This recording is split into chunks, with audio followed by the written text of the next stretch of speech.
भगवान जब हमारे आपके हृदय में अहंकार खत्म हो जाएगा तो भगवान भोलेनाथ निर्गुण निराकार में से जब अहंकार जीरो सेंटीग्रेड से नीचे चला जाएगा तब जाके भगवान प्रकट होंगे। लेकिन जैसे जैसे थोड़ा थोड़ा बढ़ने लगेगा तो फिर भगवान आपसे बहुत दूर चले जाएंगे। तो ये वर्णन हुआ निर्गुण निराकार और सगुण साकार का भेद बताया। तो बोले नारद जी का क्या हुआ? बोले नारद जी ने भी एक बार कथा सुनी थी शिव पुराण की ब्रह्मा जी के पास। तो नारद जी को क्या हुआ था? बोले उन्हीं से तो शुरुआत हुई। नारद जी एक बार भगवान ने कहा कि आप तपस्या करने के लिए हिमालय में जाओ, और नारद जी गए हिमालय में तपस्या करने के लिए। जब तपस्या करने लगे तो इंद्र भगवान को चिंता हो गई। इंद्र भगवान ने सोचा नारद जी की तपस्या पूरी हो जाएगी,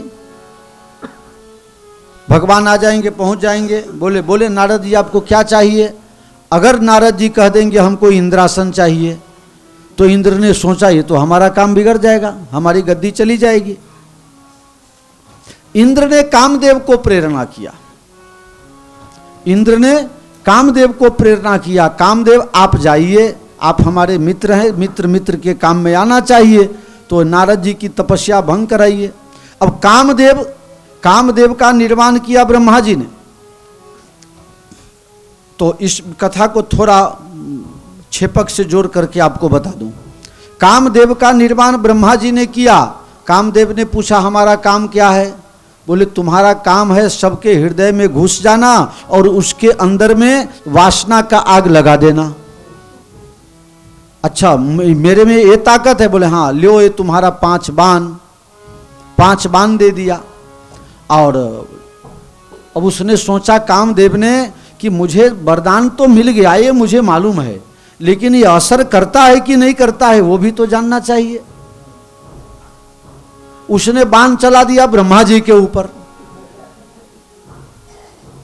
आ करजुग છે તમારા ફાહેથી લઈને અને તમને પછી હેરાન કરે।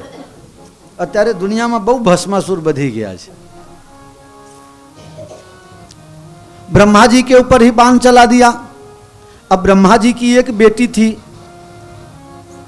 ब्रह्मा जी को अपनी बेटी के ऊपर ही खराब भाव आ गया और दुराचार करने का सोचने लगे। दुनिया में 4 ऐसा पात्र है जिसके ऊपर मन में भी कुभाव नहीं आना चाहिए। 4 पात्र ऐसा है, एक बेटी, एक दूसरा नंबर बहन, तीसरा नंबर बेटा की बहू और चौथा नंबर छोटे भाई की बहू। ये 4 के ऊपर अगर कुदृष्टि मन में कुभाव भी आ जाए तो ऐसे व्यक्ति को मार डाले तो भी हत्या का पाप नहीं लगता है। तो धर्म को बड़ी ग्लानि हुई कि मेरा बाप बहुत खराब है, अपनी बेटी के ऊपर इसने खराब भाव ला दिया है। तो धर्म चले गए रुद्र के पास और रुद्र वहां जाकर के गुस्से हुए हैं, इनको समझाया है। ब्रह्मा जी का पसीना छूट गया। ब्रह्मा जी का पसीना छूट गया। जब शिव भगवान समझाने लगे उसी से 24 नदी का निर्माण हो गया। उसी में एक नदी क्षिप्रा नदी भी है। इसकी उत्पत्ति ब्रह्मा जी के पसीने से हुई है। तो इस तरह से 24 नदी का निर्माण हुआ। अथवा क्षिप्रा नदी अगर एक है तो इसका 24 मुंह है, जो मैंने आपको पहले भी बता दिया। तो 24 नदियों का निर्माण हो गया। लेकिन ब्रह्मा जी के मन में एक विचार आ गया, कोઈને તમે ઠપકો આપો ને ગમે નહીં, મોઢું નાનું થઈ જ જાય। ગમે તેટલું તમે પહેલાથી કહી દો, તમે ખોટું ન લગાડશો, તમે તમારા હારું માટે કહું છું, પણ એને હારું લાગે જ નહીં, કારણ એની બુદ્ધિ ભ્રષ્ટ થયેલી હોય, એટલે એને ખોટું લાગે જ। એટલે કહેતા પહેલાં આ કરજુગ છે, થોડું વિચાર કરવું કે કોઈને કહેવાય કે ન કહેવાય। हाँ, ये बहुत खतरनाक परिस्थिति बन जाती, तुम हमेशा के लिए उसके दुश्मन हो जाओगे। तो ब्रह्मा जी के मन में आ गया कि इसका बदला लेना है। तो उसके बदला लेने के लिए अपने बेटा दक्ष को बेटी पैदा करने के लिए कहा और माता जी की आराधना की है दक्ष ने, और उनके घर पर सती माता का अवतार होता है, जो कथा मैं आपको कल सुनाने वाला हूं। तो आज की कथा में फिर वापस जहां थे कहाँ थे? मैं तो भूल गया भाई, आप लोग भी भूल गए हैं? नहीं, उससे पहले और कहीं थे, नारद जी का है? हाँ, कामदेव ने ब्रह्मा जी के ऊपर ही बाण चला दिया। अब ब्रह्मा जी व्याकुल हुए, तो ये बात भी हो गई थी। तो शिव क्षेत्रों का निर्माण हुआ। तो ब्रह्मा जी के बेटा हो गए नारद जी, मानसी पुत्र। तो ब्रह्मा जी को कहा तप करने के लिए। ब्रह्मा जी तप करने के लिए हिमालय में गए। वहाँ फिर बीच वाला याद आएगा तो मैं बोल दूंगा। अभी आप भी भूल गए हो, मैं भी भूल गया हूँ। तो तपस्या करने के लिए जब गए तो अब याद आ गई बात, इंद्र भगवान की बात। इंद्र ने कामदेव को भेजा। कामदेव को पैदा किसने किया था? ब्रह्मा जी ने। और कामदेव ने उसको प्रयोग किया ब्रह्मा जी पर। तो जो अपने बाप को परेशान कर सकता है तो दूसरे को क्यों नहीं करेगा? सीधी बात है। कामदेव पहुंच गया, लेकिन नारद के ऊपर भगवान शिव की कृपा थी। तो कामदेव ने नारद जी का कुछ बिगाड़ा नहीं, हार गया कि कहीं अगर श्राप दे देंगे तो मैं तो कहीं का नहीं रहूंगा। जाकर के नारद जी को प्रणाम किया, एक फूल का माला पहना दिया। नारद जी, आप तो बड़े बाल ब्रह्मचारी हो, आपके ऊपर कामदेव का कोई प्रभाव नहीं हुआ। कहा सब शिव की कृपा है, लेकिन मन में अहंकार हो गया। नारद जी वहां से भगे शिव जी के पास। महाराज, कामदेव ने आपका आंख खुलवा दिया था ना तीसरा, मेरे पास भी आया था, लेकिन मैंने उसको जीत लिया। लेकिन आपने तो जीत तो लिया, लेकिन आपने क्रोध किया, तो एक दुर्गुण छोड़ा, दूसरा दुर्गुण आप में आ गया। मैंने तो काम को भी जीत लिया, और जब माला पहनाया तो मैंने तो क्रोध को भी जीत लिया। मैं उसके ऊपर गुस्सा भी नहीं किया। तो દીકરાનો દીકરો દાદાને કહે છે કે હું તમારા કરતા આગળ। પોપટજી, આ છોકરાઓથી સાવચેત રહેજો હો। આ છોકરો કોક વખત કહેતો હશે મોબાઈલમાં કે તમને દાદા ખબર ન પડે, હે? અને એને ખબર પડતી હોય એટલું તમને ખબર ના જ પડતી હોય, હે? તમારે એવું જ છે? अच्छा। तो नारद जी ने शंकर भगवान से कहा कि मैं आपसे भी आगे निकल गया, मैं काम और क्रोध दोनों जीत लिया हूं। नारद जी को भगवान ने कहा, देखिए ये बात मुझे बताई सो बताई, मैं तो माफ कर देता हूं, लेकिन हमारे विष्णु भगवान आपको माफ नहीं करेंगे। आदमी कुछ करता ही नहीं है। सीम की चाप सकई को उतासु, बर रखवार रमापति जासु। बचाया किसने ब्रह्मा जी को? भगवान ने, क्योंकि रक्षा वो कर रहे थे। राम राखे तेने, भगवान ने रक्षा की। और नारद जी को लगा मैं अपने ताकत से, अब यही बात हमारे आपके अंदर भी है, हम सब भी तन जाते हैं, नहीं मैं कहता हूं वो सही, आपको नहीं मैं कहता हूं वो सही, लो लड़ो मरो, वकील को पैसा खिलाओ, पंचायत वाले को खिलाओ, चाय पानी कराओ, काम खत्म। मैं लड़ाई नहीं किया तो अभी कितना सुखी हूं, है पोपट जी? लड़ी झगड़ी ने रहा हो तो आ मजा आवत त्यारे। कई वादो नहीं, तब में मोटा। जय राम जी की। प्रेम भाव तभी बना रहेगा जब आप लड़ाई छोड़िए। लड़ाई करने से कहीं मजा नहीं आता है। जहां अपना सिद्धांत न चलता हो वहां हाथ जोड़ो, पीछा छोड़ो। नारद जी को मोह हो गया। नारद जी को मोह हो गया कि मैं अब बहुत बड़ा हो गया और शंकर भगवान को मेरी बड़प्पन पसंद नहीं आई, मैं बड़ा बन गया, इनको ईर्षा हो गई, मैं विष्णु भगवान को जाके बता दूंगा। मना किया था। ये कुछ लोग जो अहंकारी लोग होते हैं उनका ये स्वभाव होता है, जिस काम के लिए मना करो वो काम पहले करेगा। एक मोहल्ले से एक सब्जी बेचने वाला निकला, सब्जी बेच करके निकल रहा था, और दूसरा उस मोहल्ले में प्रवेश कर रहा था, और गेट के पास दोनों मिल गया। तो जो निकल रहा था उसने जाने वाले से पूछा, जाने वाले से कहा कि भैया इस मोहल्ला में सब्जी बेचने मत जाओ, क्योंकि ये कुत्ता पागल हो गया है, ऊपरी से कुत्ता पागल हो गया है तो काट लेगा तो परेशानी होगी। अब जाने वाले ने सोचा ये मना करने वाला कौन, मुझे ये क्यों मना करेगा, मैं सब्जी बेचने जाऊंगा तो इसको पसंद नहीं है क्या, मैं जाऊंगा, कुत्ता ने काटा, 14 इंजेक्शन लिया, तब जाके पता लगा, उसकी बात मान गए होते तो ठीक था। लेकिन अहंकारा, देखो बच्चे लोग भी अहंकारी होते हैं, लेकिन उनका सात्विक अहंकार होता है, उनके मन में पाप नहीं होता है। कोई भी वस्तु तुम कुछ भी नहीं हो, खाली मुट्ठी बंद कर लो, तुमको नहीं देंगे, क्या करेगा बच्चा, आके गर्दन पर चढ़ जाएगा, अब मुट्ठी खुलवाने का प्रयत्न करेगा, दे दो, तुम खाली खाली लेके इस हाथ में रख दो, बंद कर दो, फिर इसको खोलेगा, फिर इसमें रखो, होता कुछ नहीं है। लेकिन तो इसी तरह से नारद जी ने सोचा मैं विष्णु भगवान को जाके बता दूं। विष्णु भगवान क्षीर सिंधु गबने मुनिराता, श्रीमन नारायण नारायण।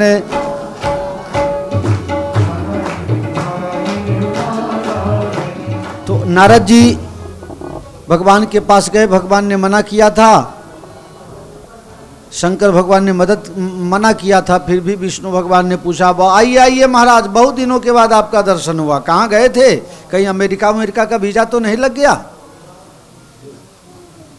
अरे महाराज आपको भी पता नहीं है, बोले नहीं तो, अरे रेडियो में, टीवी में, सभी न्यूज़पेपरों में सब जगह छप गया, बड़े बड़े अक्षर में हेडलाइन बन गया। बोले क्या, बोले आप रहते ही हो समुद्र में, तो यहाँ कौन पेपर वाला आवे, यहाँ कौन टीवी चैनल पकड़ाए, नेटवर्क नहीं है आपके पास है। मेरा तो नेटवर्क ऐसा है, आप जहाँ थे, जहाँ गए, जहाँ से आए, सब पता है। महाराज आपको पता नहीं है, आज कलयुग में लोग बहुत खराब हो गए हैं, न भजन करते हैं न करने देते हैं। मतलब ये कि मैं भजन कर रहा था, वहाँ भी इंद्र ने उपाधि करने की सोची और मैंने कामदेव को जला दिया। अरे महाराज आपका कामदेव क्या बिगाड़ सकता है, सब आपकी कृपा है। बहुत बार ऐसा होता है, किसी की आप प्रशंसा करो, कहेगा ना ना ऐसी कोई बात नहीं है, लेकिन अंदर में ये होता है कि थोड़ी देर और प्रशंसा करे तो ठीक है, 5-10 मिनट और चालू रखे, ऐसा होता है। तो विष्णु भगवान को शंकर भगवान ने प्रेरणा कर दिया, भैया मेरे बेटा का बेटा है, मैं इस पर कठोर हो नहीं सकता, लेकिन मेरे बेटा का बेटा बिगड़ जाए वो भी मैं सहन भी नहीं कर सकता है, इसको सुधारना तो है। नहीं अगर अपने सुधार सकते तो मास्टर अपने बेटा को दूसरे मास्टर के यहाँ पढ़ने थोड़े भेजता, वहाँ ममता होती है, रुपया करता पाछू ब्याज।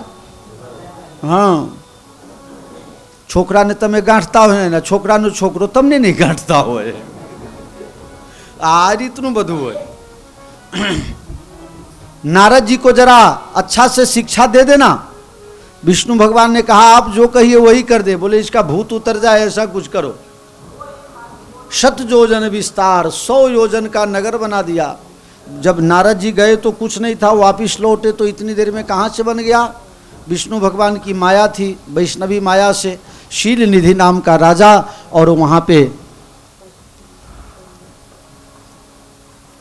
उनकी बेटी का नाम है विश्व मोहिनी, नाम ही है विश्व मोहिनी, पूरे विश्व को मोहित कर सके ऐसी। और भगवान की माया है तो माया हास, शो हरि माया सब गुण खानी, सर्वगुण संपन्न। नारद जी उस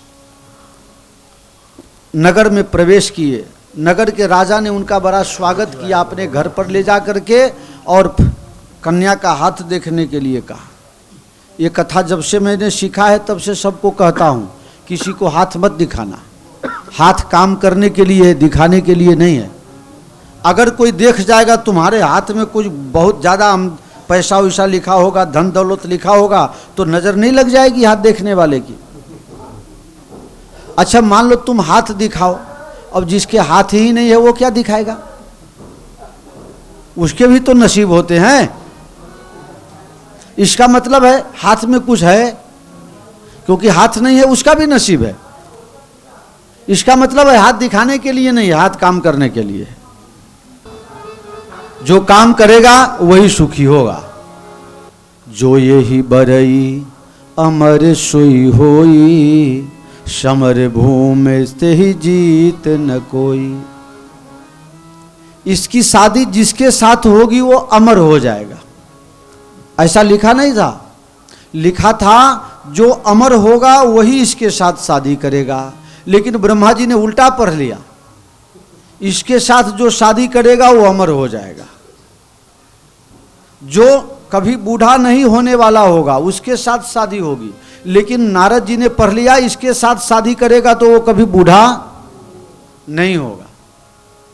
एक आदमी ने कहा मुझे बहुत दिन जीना है बापू, मुझे बहुत दिन तक जीने की इच्छा है, तो मैं क्या करूं जिससे मैं बहुत दिन जीऊं? मैंने कहा शादी कर ले। तो कहा शादी करने से बहुत दिन जीना मिल जाएगा? बोले वो तो पता नहीं, लेकिन जितना दिन जियोगे उतना दिन लगेगा हम बहुत दिन जी लिए।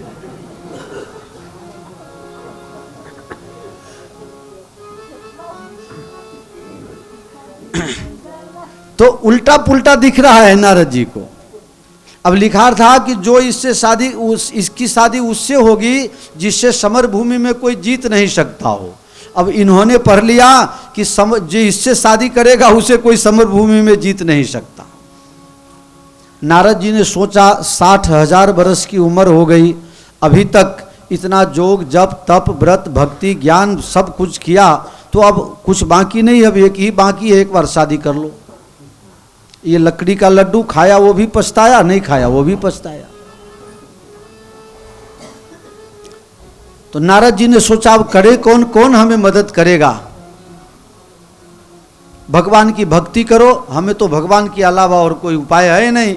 नगर से बाहर गए, राजा ने रोका, महाराज रुक जाओ, मेरी बेटी की शादी होने वाली है, जरा आशीर्वाद दे के आना। नारद जी ने कहा नहीं नहीं, अभी तो मेरे पास टाइम नहीं है।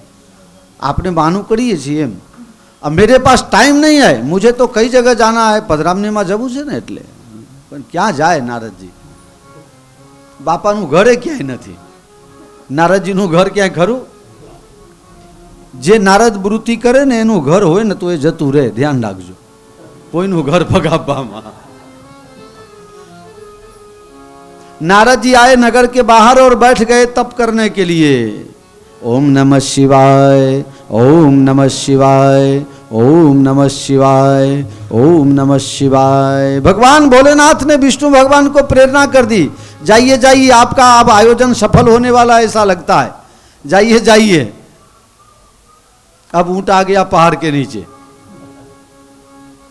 भगवान प्रकट हो गए। बोलिए नारद जी क्या चाहिए? ज्ञान दे दूं? बोले नहीं वो तो बहुत है पहले से। भक्ति दे दूं? बोले अभी तक किया ही क्या है मैंने भक्ति के अलावा, वो भी बहुत भंडार है। तो वैराग्य दे दूं? बोले नहीं अब वैराग्य नहीं चाहिए। बोले क्या चाहिए? आपन रूप देहु प्रभु मोहि, आपका रूप मुझे दे दो तब मेरी शादी हो जाएगी, फिर बाद में ले लेना वापिस। अगर मान लो पहले के जमाने में था ना, पूरे गांव में एक दो आदमी के पास सफारी सेट या कोट पटलून होता था और किसी के पास होता नहीं था, तो पूरे गांव वाले उसी से मांग मांग के ले जाते थे। हैं? एक ही सफारी सेट में न जाने कितनी की शादी जगदीश जी ने करवा दी।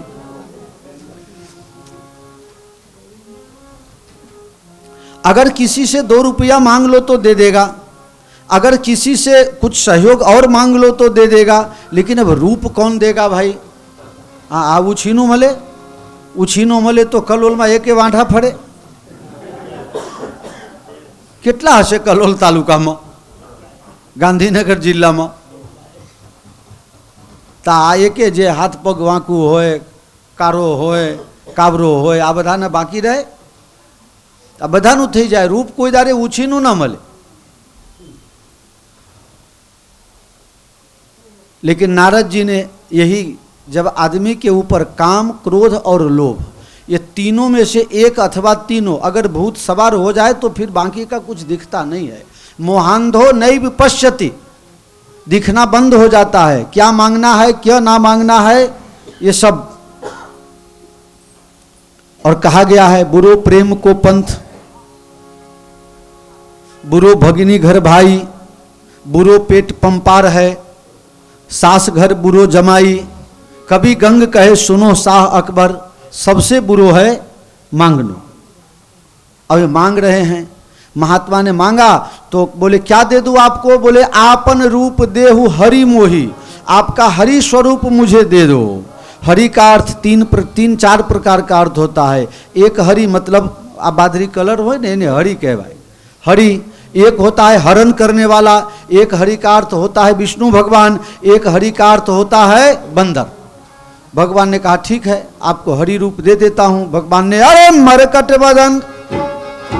मरकट बदन भयंकर देही, देखत हृदय क्रोध भाते ही, मरिहो देहो साप की मरिहो जाई, जगत मोर उपहास कराई, जगत मोर उपहास कराई। भगवान ने बंदर वाला रूप बना दिया। नारद ने सोच लिया हम तो विष्णु भगवान जैसे रूपवान हो गए। सब व्यक्ति को ऐसा ही लगता है कि हम ही बड़े रूपवान हैं। हाँ, सबको ऐसा ही लगता है कि हम बड़े रूपवान हैं। वास्तव में कोई भी रूप ऐसा नहीं है जो एक घड़ी तक ठहर सके। हाँ, कितना भी सुंदर, कितना भी बढ़िया, कितना भी महंगा जा करके आप कपड़ा खरीद लाओ, अब थोड़े ही देर में आपसे भी कोई महंगा वाला मिल जाएगा। इस दुनिया में बड़ाई की लड़ाई में आप माथा ऊपर करके देखो तो आकाश तक आपका टोपी नीचे गिर जाएगा, लेकिन आकाश का पार नहीं पा सकते हो। अगर थोड़ा सा डाउन हो करके देखो तो 3.5 फुट पृथ्वी तुमको खड़े रहने का धरातल प्रदान कर रही है। लेकिन आदमी को ऊपर देखना है, नीचे कोई देखता ही नहीं है। यहाँ जितने भी लोग बैठे हो सबकी इच्छा होगी 2-5 करोड़ रुपया हमको मिल जाए, किसकी इच्छा नहीं होगी। इसी को प्राप्त करने में हम सुखी नहीं हो रहे हैं। लेकिन सुखी होना हो तो देखिए 80% लोग आपसे कम सगबड़ में जी रहे हैं, 80% से ज़्यादा लोग आपसे डाउन परिस्थिति में है, लेकिन आपको 20 वाला खटक रहा है, मैं भी थोड़ा और ऊंचा चला जाऊँ, थोड़ा ऊंचा। जितना ऊंचा जाओगे गिरोगे तो चोट भी उतना ही जोर से लगता है। जिसको कोई पहचानता ही नहीं है वो दिवाला हो जाए तो उसको क्या फर्क है। और आप अगर कोई मांगने वाला, एक आदमी के पास कोई मांगने वाला गया, उसने मना कर दिया, तो जो मांगने गया था पूरे गांव में जाहिरात कर दिया, फलाना भाई तो अभी लुखो थी गयो, કે કેમ લુખો થઈ ગયો, કે અમે માગવા ગયા તો મને નો આપ્યો, તને નો આપ્યો એટલે લુખો થઈ ગયો। પણ એમ નથી કહેતો કે હું લુખો થઈને માગવા ગયો હતો। भगवान अपना रूप बंदर वाला रूप उनको बना दिए हैं, हरि रूप बना दिए, अपना रूप नहीं दिए। अब नारद जा करके और जो जयमाला पढ़ने वाला था तो पहला नंबर के लाइन में और पहली कुर्सी में बैठ गए। 1 नंबर की लाइन और 1 नंबर की कुर्सी बैठ गए नारद जी।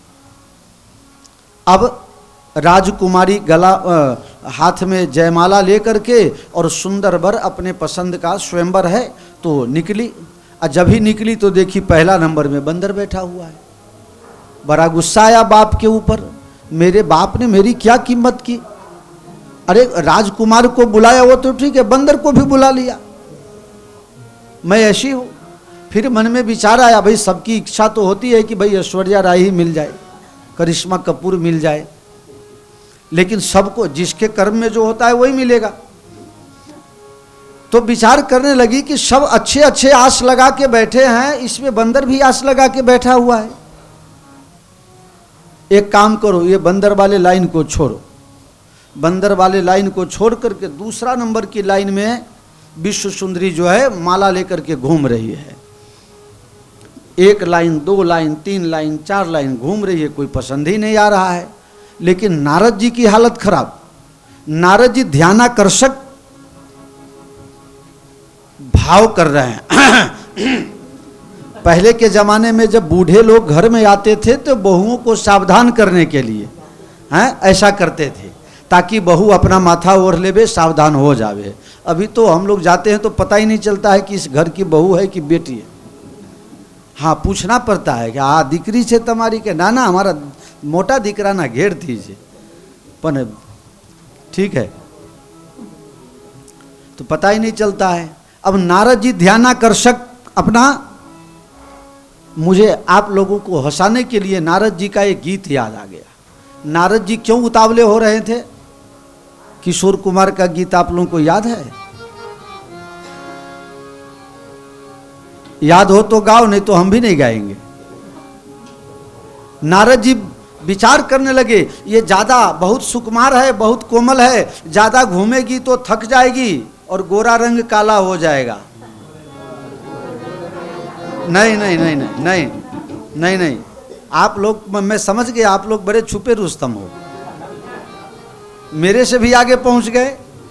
धूप में निकला न करो, शायद यही गीत गा रहे होंगे नारद जी, इसलिए आंखों खारो खाबा लग गया। लेकिन वो तो घूम करके देख भी नहीं रही है। सबसे अंतिम में लाइन में भगवान विष्णु खुद, उनकी माया तो उन्हीं को वरण करे ना, तो सबसे लास्ट में विष्णु भगवान सुंदर राजकुमार बन के गए हैं और कुंवरी हरस में ली जयमाला, दुल्हन ले गए लक्ष्य निवासा। कन्या को अपनी गाड़ी में बैठा करके अब शिव जी को बड़ी दया है, शिव जी ने अपना 2 गण नारद जी के पीछे भेज दिया था कि बेचारे को अहंकार हो गया है, कहीं गिर न जाए, जरा ध्यान रखना, इनको संभालना। और नारद शिव जी के गण ने कहा, नारद जी आकुल व्याकुल नहीं हो, आए हो शादी करने के लिए, लेकिन जरा अपना मुंह तो देख लो, अपना मुंह तो देख लो। बोले मेरे मुंह में क्या है, मैं तो विष्णु भगवान जैसा हूं, जरा देख तो लो। मुंह पानी में कभी नहीं देखना चाहिए, ध्यान देना, पानी में कभी भी मुंह नहीं देखना चाहिए। तो वहां शीशा तो था नहीं, शिवगण जा करके और पानी भर के ले आए, कठौती में और दे दिया, देख लो अपना मुंह।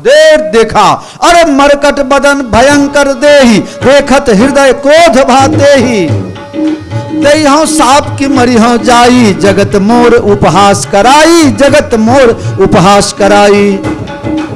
नारद जी तमतमा करके वहां से निकला, है मेरा मुंह बंदर जैसा कर दिया। ये पहले से स्वार्थी देवता है। समुद्र मंथन किया तो अपने लक्ष्मी को ले गए और शंकर जी को जहर पिला दिया, सबको ठग ठग करके तुम बहुत बड़े हो गए हो, आज मैं तुमको देख लेता हूं। आज अच्छे घर में तूने निमंत्रण दिया है, भगवान के लिए जैसा तैसा बोलते हुए भगवान ने मनोमन शंकर भगवान से आज्ञा मांगी कि प्रभु आपका काम करने में अब तो मेरा बाट लगने वाला है। नारद जी तो हैं भाई, गुस्सा में कुछ भी कर सकते हैं। अब भगवान ने ऐसी नाटक कर दी, नारद जी जा रहे थे तमतमाए हुए गर्मी में, आज ये करूंगा वो करूंगा। भगवान ने अपने गाड़ी का शीशा नीचे किया, पीछे बैठी हैं लक्ष्मी जी और राजकुमारी, अभी नई नई शादी हुई है और आगे की सीट खाली है। भगवान ने सामने से कहा, नारद जी नमस्कार, कहाँ जा रहे हो? अरे अब तो क्या बात थी, तुम्ही को ढूंढ रहे थे और कहाँ जा रहे थे? मुझे बंदर का रूप बना दिया, मुझे पत्नी का वियोग करा दिया, तुम्हारे भी पत्नी के वियोग होगी, पत्नी के वियोग में आप भी परेशान होगे। मुझे बंदर का रूप बनाया तो आपको बंदर के अलावा और कोई मदद नहीं करेगा। अपने मनुष्य बन के आए तो जाइए, आपको भी मनुष्य बनना पड़ेगा। अब ये नाटक शंकर भगवान ने क्यों किया होगा, ये भी समझने वाली बात है। श्राप दे दिया, लक्ष्मी जी को सहन नहीं हुआ। हाँ कि पति को चाहे जितना गाली देवे मारे, चाहे उससे कितना भी काम करावे, लेकिन उसके पति को अगर दूसरा कोई कुछ कह देवे तो पत्नी फिर किसी का नहीं, हाँ पूरा गांव माथे उठा लेगी। हाँ पागल भी हो तो उसको अगर पागल कह दिया तो पूरे गांव का खैर नहीं। हाँ ये अधिकार मेरा है, तूने क्यों मेरे पति का बेइज्जती किया, ये सब करने का मेरा अधिकार है, तूने क्यों किया। लक्ष्मी जी से सहन नहीं हुआ। प्रभु ये नारद मुनि को भजन करना चाहिए कि गाली देना चाहिए, आपको गाली दे रहे हैं। भगवान ने कहा देखो शादी विवाह का मौसम चल रहा है, शादी में कहीं जाओ तो गाली तो सुननी ही पड़ती है। अभी अभी ताजा ताजा शादी हुई है तो वहां किसी ने गाली दी नहीं, कोई फटा ना गावा तो गया ना होता, तो वहां किसी ने गाली दी नहीं, तो वहां का जो बाकी था वो नारद जी अभी अभी दे रहे हैं। और शादी विवाह में किसी को गाली दे दो तो उसका पाप नहीं लगता है, उससे झगड़ा नहीं होता है, उससे और प्रेम बढ़ता है। तो भले न गाली दे रहे हैं नारद जी, कोई बात नहीं, मेरी शादी हुई है तो गाली तो सुनना ही पड़ेगा। लक्ष्मी जी ने श्राप दे दिया कि इनके जात वाले जितने भी हैं वो कभी सुखी नहीं हो पाएंगे, कितना भी पैसा हो जाएगा लेकिन लक्ष्मी टिकाऊ उनके पास नहीं जाएगी। श्राप दे दिया लक्ष्मी जी ने। भगवान ने अपने माया का बल खींच लिया और बोला नारद जी मैंने कुछ नहीं किया था, मुझे तो शंकर भगवान ने आज्ञा दी थी, इसलिए मैंने आपको आपका शान ठिकाने लाने के लिए, आपको अहंकार हो गया था कि हम काम के विजेता हैं, तो जब आप काम के विजेता थे तो फिर शादी क्यों करना चाहते थे। इस समय इस दुनिया में किसी के पास कोई भी प्रकार की शक्ति नहीं है, आपको काम पर विजय प्राप्त करने की शक्ति भगवान भोलेनाथ ने दी थी, इसलिए कामदेव ने आपका कुछ नहीं बिगाड़ा। लेकिन आपको लगा मैं काम विजेता हो गया, जो विजेता हो गए तो फिर फंसे क्यों। आपका शान ठिकाने लाने के लिए महादेव ने मुझे ये प्रेरणा दी थी। प्रभु मेरा साप मिथ्या हो जाए, बोले अब ये तो मेरे हाथ में भी नहीं है, वो तो भोलेनाथ जाने। शिवगण आए, महात्मा हमारा भी कल्याण करो। बोले तुम्हारा कल्याण तो कर ही नहीं सकता, तुम्हारा तो राक्षस होना निश्चित है, महाराज कुछ करो। विनती किया, मैं तो शिव की आज्ञा से आया था। बोले ठीक है, तुम बड़े बलवान हो जाओगे और भगवान के हाथ से तेरा उद्धार होगा। अब प्रश्न ये आता है, एक व्यक्ति ने मुझसे पूछा था, मैं वहाँ सोमनाथ में बताया था, यहाँ भी बता देता हूँ, शंकर भगवान ने ये नाटक क्यों किया। विष्णु भगवान को शाप दे दिए, इनको नारद जी को आकुल व्याकुल करवा दिए, अपने दो गणों को।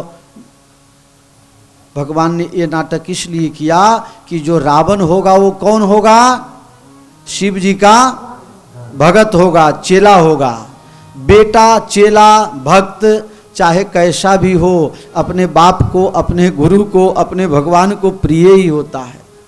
इसलिए शंकर भगवान रावण को मार नहीं सकते थे, और रावण ऐसा पापी होगा कि मारना जरूरत होगा, तो उसने तो वरदान मांगना था कि हमें मनुष्य के अलावा कोई मार न सके। इसलिए शंकर भगवान ने नारद जी को मोह करवा करके विष्णु भगवान को शाप दिलवाया, उनका मनुष्य अवतार करवाया। इस तरह से रामावतार ने रावण का नाश किया। ये भगवान भोलेनाथ की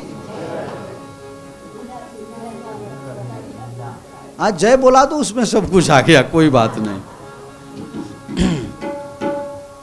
तो भगवान भोलेनाथ सब कुछ अपने ढंग से पूरी सृष्टि को नियंत्रण करते हैं। इस तरह से नारद मोह की कथा हुई। अब नारद मोह की कथा हुई तो भगवान को अब अवतार तो लेना पड़ेगा। इसलिए शंकर भगवान धर्म की रक्षा के लिए और अधर्म के नाश के लिए, भक्तों को सुख देने के लिए अनेक रूप आए अनेक प्रकार के रूप धारण करके आते हैं। अब भगवान शिव को संसारी बनाना है तो सती माता की कथा आपको कल सुनाएंगे। लेकिन ब्रह्मा जी ने काम को उत्पन्न किया और ब्रह्मा जी ने एक संध्या को उत्पन्न किया, सायं संध्या, प्रातः संध्या, दोपहर में त्रिकाल संध्या, संध्या को उत्पन्न किया। संध्या अभी छोटी उम्र की है, लेकिन कामदेव ने इसके ऊपर कुछ बाण चला दिया तो बहुत छोटी अवस्था में संध्या के मन में कामना उत्पन्न हो गई। लेकिन वो भान में जब आई तो उसको बड़ा बुरा लगा कि मेरी इतनी छोटी सी उम्र और इतनी छोटी उम्र में अगर कन्या काम के बस में हो जाए तो कलंकित हो जाएगी। इसलिए उसने सोचा कि मैं अपना ये जीवन नाश करके और तपस्या करूंगी और भगवान से प्रार्थना करूंगी कि हे भगवान, किसी को भी कुछ उम्र ऐसी है कि इस उम्र तक कामना न सतावे। इसलिए आप सब जानते हैं जब तक 13 वर्ष की बाला होती है, बेटी होती है, उसको भगवती का स्वरूप माना जाता है। 13 वर्ष के बाद फिर जो अपवित्रता जीवन में शुरू होती है, वही अपवित्रता इस दुनिया में हीरा मोती पैदा करने का काम करता है। भगवान ने बनाया। तो संध्या ने भगवान शिव की आराधना की। शिव ने कहा बोलो बेटा तुम्हें क्या देना है। आपकी माया को प्रभु कोई समझ नहीं सकता, क्या चाहिए आपको। संध्या ने कहा कि प्रभु मेरा ये शरीर मुझे छोड़ देना है जल्दी, और तप करना है, और किसी को भी बाल्यावस्था और कुमार अवस्था इसमें कलंक न लगे ऐसा तप करना है। मुझे शरीर छोड़ना है, मतलब आत्महत्या करना है। बोले आत्महत्या करना बहुत बड़ा पाप है, तुम एक काम करो, तुम्हें कोई देखे नहीं, कोई समझे नहीं, इस तरह से अभी मेघातिथि नाम के एक सदविप्र हैं, वो यज्ञ कर रहे हैं, उनके यज्ञ में जा कर के तुम जल जाओ। वहाँ जा कर के संध्या अपने शरीर का त्याग करती है और उसी यज्ञ कुंड से उनका दूसरा जन्म होता है और बहुत भारी तपस्या करती है। बहुत भारी तपस्या करने के बाद जब उनकी तपस्या परिपूर्ण हुई तो ब्रह्मा जी ने उसकी शादी, उसका अरुंधति अरुंधति हुआ और उसकी शादी करवा दी वशिष्ठ जी के साथ। आप कभी कामाख्या जाओ तो वहाँ मैं आपको ये जगह दर्शन कराने ले जाऊंगा। वहाँ 3 नदी का संगम है, वहाँ उस नदी का नाम त्रिपथगा हो गई, उस जगह का नाम, उस नदी का नाम संध्या है। 3 नदी है, 2 नाम मैं भूल गया हूँ, तो ये कथा ही इसलिए। तो वहाँ वशिष्ठ जी का आश्रम है, वहाँ एक शिवलिंग है जो बहुत बड़ा कुआं आकार का है, उसमें शिवलिंग कितना नीचे है वो पता ही नहीं। वो जगह मैं ले जाऊंगा आपको, सभी लोग वहाँ पहुँच नहीं पाते और सामान्य यात्रा वाले के पास तो इतना समय ही नहीं होता है कि आपको ले जाएंगे। आप लोग आने वाले हो तो जरा याद दिलाना, वहाँ हम ले चलेंगे और ले ही चलेंगे, निश्चित ले चलेंगे। ये आसाम में गुवाहाटी में है, उस जगह मैं आपको ले चलूँगा। तो मैं जो इतना घूमा हूँ फिरा हूँ आप सबके पुण्य प्रताप से, तो इन जगहों का अपने आप अभ्यास हो गया, तो ये सब मिल जाता है। तो ये संध्या का चरित्र हो गया।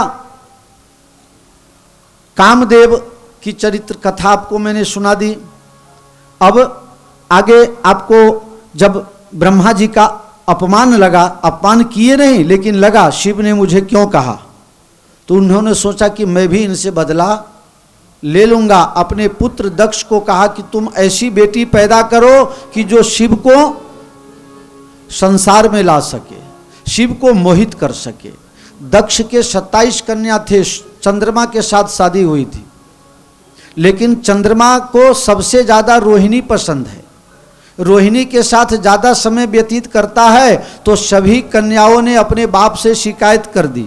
बाप ने समझाया, थोड़ा दिन ठीक ठाक चला, बाद में फिर से वही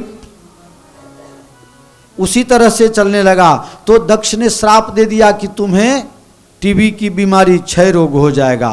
फिर चंद्रमा ने प्रभास क्षेत्र में ओम नमः शिवाय पार्थिवेश्वर लिंग बना करके भगवान की आराधना की। वहीं पर भगवान भोलेनाथ प्रकट हुए। बोलो सोमनाथ महादेव जय। तो ये कथा है। तो दक्ष की कथा, सती अवतार की कथा, फिर सती चरित्र की कथा, पार्वती जन्म की कथा और पार्वती के शादी की कथा, ये अब कल के लिए रखो, ठीक है। आज आप लोगों को मेरा जय सियाराम, कथा विश्राम। ओम नमः शिवाय। भगवान की है आरती, भक्त जनों को भवसागर से तारती। श्री शिव शंकर भगवान की है आरती, भक्त जनों को भवसागर से तारती। ये महादेव देवों के देव, ये सबसे देव निराले, हे जटा में गंध विराजे। ये महादेव देवों के देव, ये सबसे देव निराले, हे जटा में गंध विराजे। ये सुख करता, ये दुख हरता, ये सुख करता, ये दुख हरता। श्री महाकाल की आरती, भक्त जनों को भवसागर से तारती। श्री शिव शंकर भगवान की है आरती, भक्त जनों को भवसागर से तारती।